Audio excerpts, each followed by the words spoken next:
नमस्कार, खबरों का पंचनामा देख रहे हैं आप। मैं हूं आपके साथ पूजा। हम लेकर आए हैं देश और दुनिया की 5 बड़ी खबरें जिस पर चर्चा के लिए मेरे साथ स्टूडियो में मौजूद हैं कैपिटल टीवी के एग्जीक्यूटिव एडिटर राजीव जी। सर, आपका बहुत बहुत स्वागत। धन्यवाद। सबसे पहले नजर हेडलाइंस पर। राष्ट्रगीत वंदे मातरम के 150 साल पूरे, पीएम मोदी का कांग्रेस पर बड़ा प्रहार। कहा वंदे मातरम के टुकड़े कर बोए विभाजन के बीच, तो खड़गे बोले आरएसएस बीजेपी ने कभी नहीं गाया वंदे मातरम। बिहार में बम्पर वोटिंग को लेकर एनडीए और विपक्ष के अपने अपने दावे, तो वहीं दूसरे चरण का चुनाव प्रचार हुआ तेज। पीएम मोदी की धुआंधार रैलियां जारी, कांग्रेस आरजेडी में टेंशन भारी।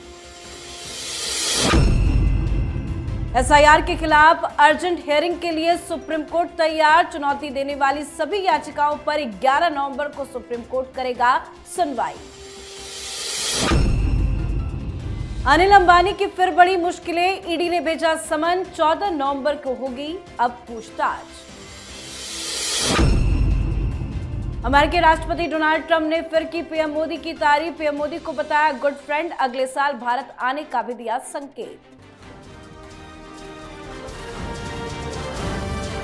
खबरों की शुरुआत में सबसे पहले बात वंदे मातरम की 150वीं वर्षगांठ की। प्रधानमंत्री नरेंद्र मोदी ने आज दिल्ली में वंदे मातरम के 150 वर्ष पूरे होने के उपलक्ष्य में वर्ष भर चलने वाले स्मरणोत्सव का उद्घाटन किया। अब पूरे देश में वंदे मातरम के पूर्ण संस्करण का सामूहिक गायन होगा। इस अवसर पर उन्होंने एक स्मारक डाक टिकट और सिक्का भी जारी किया। इस खास मौके पर पीएम मोदी ने कांग्रेस पर सीधा सीधा हमला बोलते हुए कहा कि दुर्भाग्य से 1937 में वंदे मातरम के महत्वपूर्ण पदों को उसकी आत्मा के एक हिस्से को अलग कर दिया गया था। वंदे मातरम को तोड़ दिया गया था, उसके टुकड़े टुकड़े कर दिए गए थे। पीएम मोदी ने कांग्रेस पर विभाजनकारी मानसिकता का आरोप लगाते हुए कहा कि यह सोच आज भी देश के लिए एक बड़ी चुनौती है। तो वहीं मल्लिकार्जुन खड़गे ने आरएसएस और बीजेपी पर प्रहार करते हुए कहा कि उन्होंने अपनी शाखाओं या कार्यालयों में कभी वंदे मातरम या राष्ट्रगान नहीं गाया। इसकी बजाय वो नमस्ते सदा वत्सले गाते रहते हैं, जो राष्ट्र का नहीं बल्कि उनके संगठन का महिमा मंडन करने वाला गीत है। सर, आज का दिन तो वाकई में इंपॉर्टेंट है, वंदे मातरम के 150 वर्ष पूरे। लेकिन पीएम मोदी ने कांग्रेस को किस तरह से आज आईना दिखा दिया? देखिए, केवल कांग्रेस को नहीं बल्कि 2 स्तर पर प्रधानमंत्री मोदी ये टारगेट कहीं और दिखाई कहीं और देता है। इस समय लगातार जो वंदे भारत, वंदे मातरम, राष्ट्रगान, राष्ट्रगीत, अखंड भारत, ये संविधान दिवस, ये सारे जो मनाए जा रहे हैं, एक एक साल का लंबा प्रोग्राम होता है और लगातार लोगों तक भारतीय जनता पार्टी की सरकार की पहुंच होती है। राष्ट्रीयता और राष्ट्रवाद जो लोगों के अंदर कूट कूट कर भरा जा रहा है। कांग्रेस परेशान है और दूसरी तरफ जिसके लिए कांग्रेस राजनीति करती है, मुस्लिम अपीजमेंट पॉलिटिक्स, वो भी परेशान है। अब ये लोग वंदे भारत के ट्रेनों पर पत्थरबाजी क्यों कर रहे थे?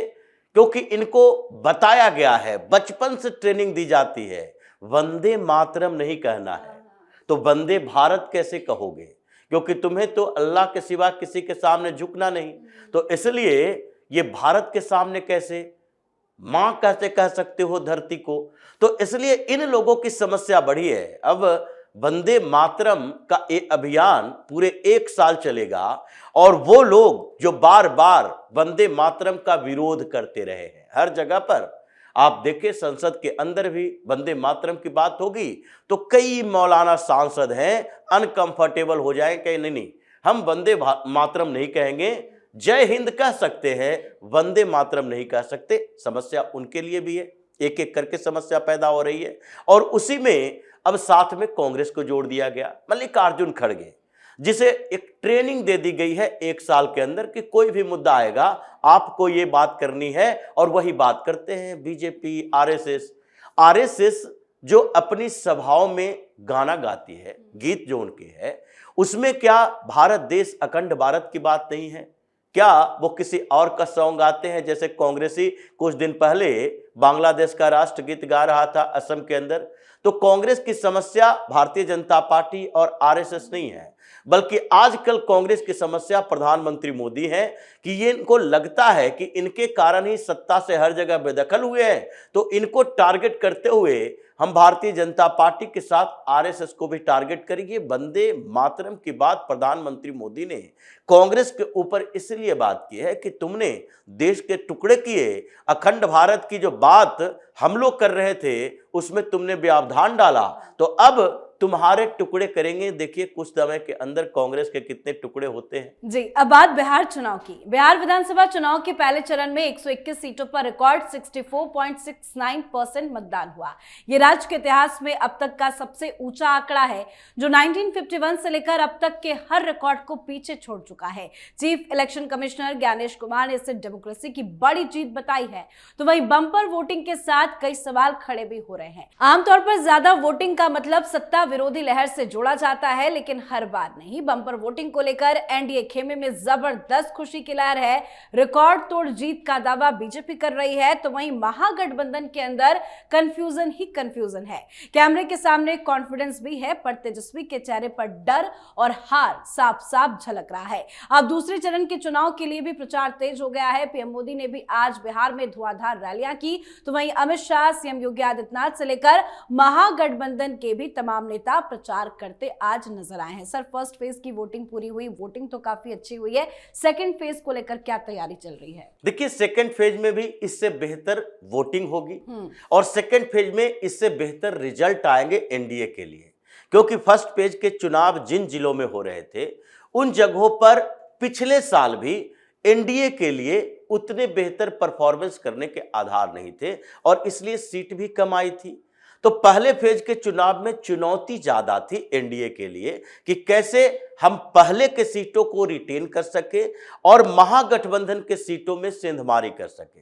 तो इसलिए पहले चरण के लिए जो वोटिंग हुई और उसके बाद ये लोग जो आरोप लगा रहे हैं, अगर इनको विश्वास होता तो ये सामने आकर कहते नहीं, राहुल गांधी को बोलते नहीं तेजस्वी यादव कि भाई हमारे पक्ष में मतदान हो रहा है, हमारी सीटें आ रही है, ज्यादा बढ़ रही है, हम सीएम बनने वाले हैं और तुम घूम घूम कर वोट चोरी का आरोप लगा रहे हो कि बिहार में भी वोट चोरी होगी। अगर ऐसी स्थिति आती है तो फिर तो हमें ही वोट चोर कहेगा लोग। ये बात तो तेजस्वी यादव राहुल गांधी को बोलते, उनको मना करते कि नहीं नहीं, हमारी रिपोर्ट बहुत पक्की है, हम बेहतर प्रदर्शन करने वाले हैं, पहले चरण के चुनाव में हम 70-75 सीटें ले आएंगे। पिछली बार भी 61 सीटें थी तो 70-75 ले आएंगे, इसलिए आप वोट चोरी का आरोप मत लगाओ। राहुल गांधी तो लगा रहे हैं। इसका मतलब है कि इन लोगों को पता है चुनाव परिणाम क्या आने वाला है और इसलिए तरीके डेवलप करो कि आगे आधार क्या बनाएंगे। अब ये पहले चरण वाला रिजल्ट सामने है, लगभग रिजल्ट सामने है और दूसरे चरण में इससे 1.5 गुना ज्यादा बेहतर परफॉर्मेंस एनडीए की तरफ से आने वाला है। जी, तो बिहार विधानसभा चुनाव के दूसरे चरण के लिए वोटिंग 11 नवंबर को होनी है, जिसको लेकर चुनावी माहौल गर्म है। साथ ही एसआईआर को लेकर भी 11 नवंबर की तारीख काफी ज्यादा अहम है। दरअसल खबर यह है कि सुप्रीम कोर्ट ने एसआईआर की प्रक्रिया पूरे देश में कराने के चुनाव आयोग के फैसले के खिलाफ याचिकाओं पर 11 नवंबर को सुनवाई करने पर सहमति जताई है। जस्टिस सूर्यकांत और जस्टिस बागची की पीठ ने कहा कि वो 11 नवंबर से याचिकाओं पर सुनवाई शुरू करेंगी। आपको बता दें कि डीएमके सरकार ने भी राज्य में एसआईआर कराने के चुनाव आयोग के फैसले के खिलाफ सुप्रीम कोर्ट में याचिका दायर की थी। याचिका को सुप्रीम कोर्ट ने स्वीकार कर लिया है। सभी याचिकाओं पर एक साथ 11 नवंबर को सुनवाई होनी है। साथ ही टीएमसी ने एसआईआर प्रक्रिया में अनियमितताओं को लेकर चुनाव आयोग को पत्र लिखा है। तो वहीं गोवा में एसआईआर प्रक्रिया को लेकर आम आदमी पार्टी डेलीगेशन ने चुनाव आयोग से मुलाकात की है। सर, विपक्ष की तमाम पार्टियां एसआईआर का तो विरोध कर रही है, लेकिन उनकी एक आज सुप्रीम कोर्ट से है। क्या उम्मीद जताई जाए? अब देखिए सुप्रीम कोर्ट में सुनवाई किस आधार पर होगी, सबसे बड़ा सवाल तो सुप्रीम कोर्ट के ऊपर उठता है कि आप किस आधार पर सुनवाई करोगे। याचिका एक्सेप्ट करने के पीछे वजह क्या थी, क्योंकि बिहार में जो एसआईआर शुरू हुआ उस समय इन लोगों ने याचिका दायर की, उसकी सुनवाई हुई और उस सुनवाई के बाद अभी तक फैसला नहीं आया। इंजेक्शन लगाए गए, कुछ डॉक्यूमेंट्स बढ़ाए गए, चुनाव आयोग को कुछ निर्देश दिए गए और इन पॉलिटिकल पार्टियों को निर्देश दिए गए बिहार के एसआईआर के समय कि तुम लोग कोऑपरेट करो। यही सुप्रीम कोर्ट के जजों ने कहा था कि राजनीतिक पार्टियों का भरोसा खत्म हो गया है चुनाव आयोग पर से, तो भरोसे का तो कोई आधार है ही नहीं, उसको कैसे फिर से वापस लाएं? आप लोग भरोसा कीजिए, कंप्लेन कीजिए और इस प्रक्रिया में पार्टिसिपेट कीजिए। लेकिन अब ये वही याचिका लेकर आए हैं डीएमके वाले और अलग अलग राज्यों की बात हो रही है। तो क्या एसआईआर की प्रक्रिया के तरीके बदल गए हैं? चुनाव आयोग ने कोई तरीका बदला? क्या डॉक्यूमेंट्स जो सुप्रीम कोर्ट में इन लोगों ने दिए थे, जिसमें आधार कार्ड को ऐड करने की बात की गई, उसमें से डॉक्यूमेंट्स हटाए जा रहे हैं? क्या डॉक्यूमेंट्स की संख्या कम हो गई है? क्या अलग अलग राज्यों में प्रक्रिया दूसरे तरीके से हो रहा है, फॉर्म नहीं बांटे जा रहे? क्या अब्सेंट वोटर, शिफ्टेड वोटर या जिन लोगों की मौत हो गई है या फिर जो बाहर से आकर बसे हुए हैं, इन सब के लिए जो डिलीट करने की प्रक्रिया है वो क्या अलग है? सुप्रीम कोर्ट में सुनवाई किस बात की होगी? चुनाव आयोग ने उसको और अपडेट कर दिया। चुनाव आयोग ने तो यहां तक कहा ऑनलाइन फॉर्म भी भर सकते हो। लेकिन अब ये सुप्रीम कोर्ट को लगता है कि हमें भी किसी न किसी तरफ से इन प्रक्रियाओं में अपनी भूमिका निभानी चाहिए, बताना चाहिए कि हमने ये काम किए हैं।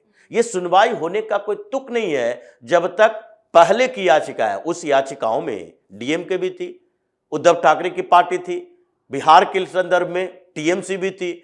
तो ये सारी पार्टियों के नेता और सारी पार्टियों के वकील तो उस समय थे ही। तो अब कौन सी नई याचिका है जिसके ऊपर सुनवाई होगी? हालांकि ये फॉर्मेलिटी है, 11 नवंबर को सुनवाई होगी, फिर से वही बहस होगी, अनियमितता के पाठ पढ़ाए जाएंगे कि नहीं फर्जी तरीके से किया जा रहा है, गलत नाम काटा जा रहा है, गरीबों की समस्या है, अल्पसंख्यकों की समस्या है। फिर वही 2-4 बहस होगी और फिर फैसले वही होंगे। इन सब लोगों को सुप्रीम कोर्ट से वैरंग वापस आना पड़ेगा। जी, अब बात ईडी एक्शन की। ईडी ने रिलायंस पावर से जुड़े मनी लॉन्ड्रिंग केस में तीसरी गिरफ्तारी कर ली है। ये मामला कारोबारी अनिल अंबानी के ग्रुप की कंपनी रिलायंस पावर से जुड़ा है। आरोप है कि कंपनी ने 68 करोड़ रुपए की एक फर्जी बैंक गारंटी दी थी। ईडी ने अमरनाथ दत्ता नाम के व्यक्ति को हिरासत में लिया है। अदालत ने उन्हें 4 दिन की ईडी कस्टडी में भेज भी दिया है।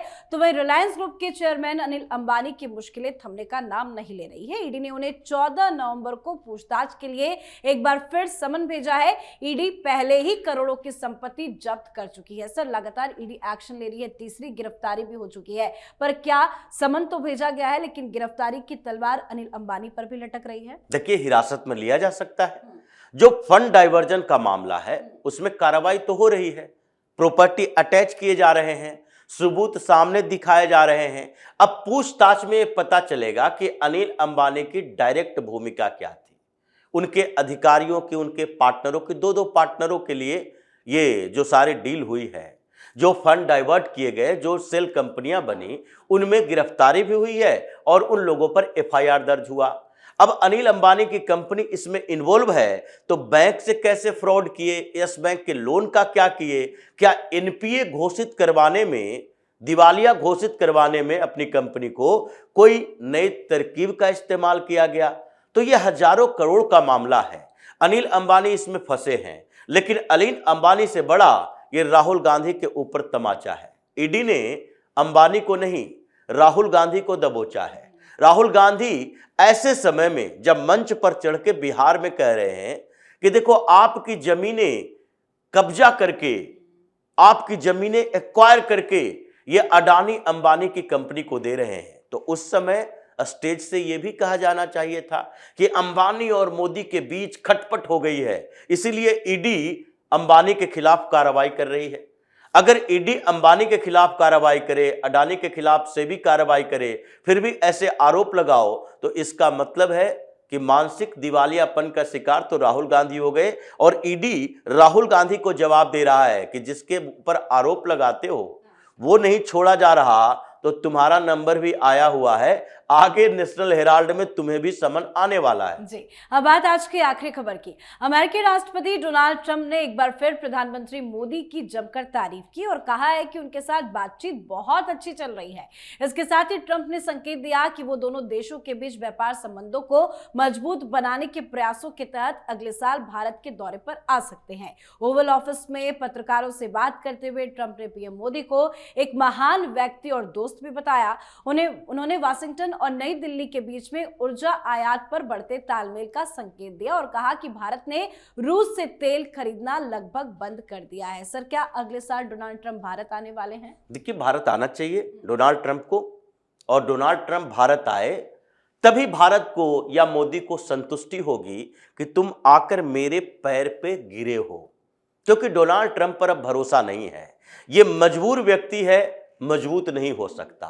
अब ये जितनी भी बातें कर ले कि प्रधानमंत्री मोदी बड़े स्ट्रांग प्राइम मिनिस्टर हैं, महान प्राइम मिनिस्टर हैं, ग्रेटेस्ट ऑफ द ग्रेट हैं, तो ऐसी स्थितियों में अब मोदी को ट्रंप के सर्टिफिकेट की जरूरत नहीं है। प्रधानमंत्री मोदी के बारे में पता है, पूरा यूरोप जानता है, जिसके साथ नेगोशिएशन अमेरिका कर रहा है, वो सारे यूरोपीय यूनियन के देश जानते हैं कि भारत की ताकत कैसे बढ़ी, मोदी से कैसे बात करनी है, कैसे नेगोशिएट करना है। और इस बीच तो यूरोप के अलग अलग देश, फिनलैंड के राष्ट्रपति ने कहा कि मोदी, ये भारत को सुपर पावर बनाने में मोदी की बड़ी भूमिका है। अभी सुपर पावर बनने की तरफ बढ़ रहा है भारत। ये यूरोपीय संघ के देशों के साथ हम जो व्यापारिक समझौता, फ्री ट्रेड एग्रीमेंट कर रहे हैं, ट्रंप को उससे भी दिक्कत लग रही है।